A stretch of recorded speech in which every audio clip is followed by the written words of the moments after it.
Rocky Mountain Sasquatch. We are on the Grand Mesa of Colorado looking for Bigfoot at sighting encounter locations. I would like to show you around and give you a couple of examples of Sasquatch in the area that motivates our team to frequent this part of colorful Colorado. What an amazing place. David Sr. writes RMSO with a Bigfoot track photo. I found these up on the Grand Mesa at Ward Lake a few years ago. RMSO responds, "Hi David, Deep Ward Lake on Grand Mesa, Colorado?" David continues, "Yes, it was bigger than my foot and I wear a 10.5. If you look just behind the clear track, there is a round spot. I push my foot in right there and I weigh 250 pounds. RMSO responds, "A size 10 shoe would be a little over 12.5 inches long and a little over 4 inches wide. Yes, I see your shoe tread. You did not sink in very far at all.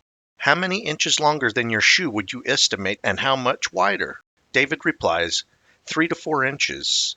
RMSO continues, "That would make it 16 to 17 inches in length. That is the realm of an adult Bigfoot or very large basketball player. Less than 1% of humans get feet that long, but humans rarely get much wider than 4 inches. What month of the year was this?" David responds, "Late summer to early fall." RMSO continues, "If I was a big hairy creature or animal in that area of Colorado, I would want to be up on the Grand Mesa where it is cooler and there's over 300 lakes to cool off in, along with resources in that area that can be provided all summer long. The top of that mesa is 10 to 11,000 feet in elevation." David replies, "This might sound crazy, but I felt like something was trying to separate me from my kids. It was a feeling I got. That was why we left, and it did not feel right." RMSO continues, "An amazing footprint in a Bigfoot sighting hot spot. Here is one of my favorite Bigfoot encounters where a couple of hunters got ran out of camp by what they think was a Bigfoot harassing them." I had a pop-up camper, and I had just got it up and situated when my friend said, "What the heck is that sound?" He had never spent much time in the woods, as I had, so he was freaked out instantly.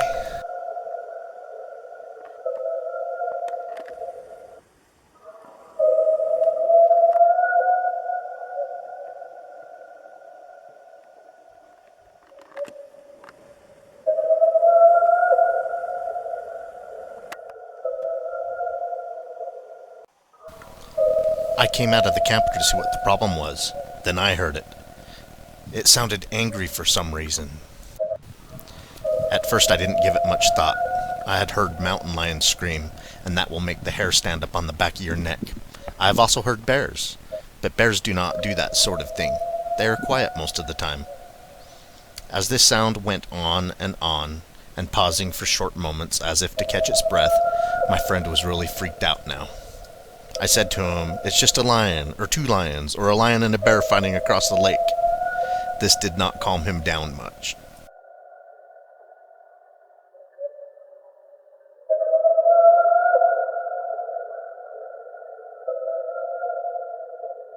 I had my sidearm on me, so I pulled it out and shot off around in the air during the screaming. Then it was silent. "See," I told him, "we scared it away." I started to go about getting food out so we could eat.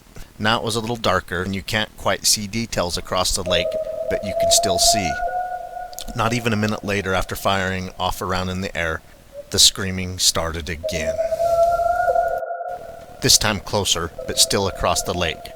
Louder, and it seemed more pissed off, as if it was very mad that we were here. We could hear the brush shaking and raking, but we could not see it, just hear it. Now I'm getting freaked out because of what just happened. It came closer. You would think that a gunshot would scare game away, not bring it in closer. My friend is really getting freaked out and wants to leave. The whole time we're talking about leaving, the screaming is going on. I gave in to him, wanting to leave, and started to pack up camp. This took some time for us to do, maybe 5 minutes or so. During this time, the screaming was going on the whole time.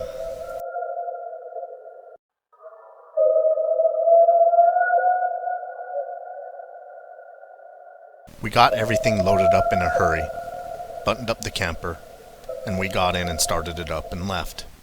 It was now dark, and the headlights were the only lights beside the stars. The drive up and out of the lake was a few switchbacks.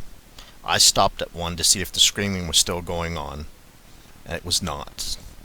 We then drove out of there and down the mountain, not saying a word.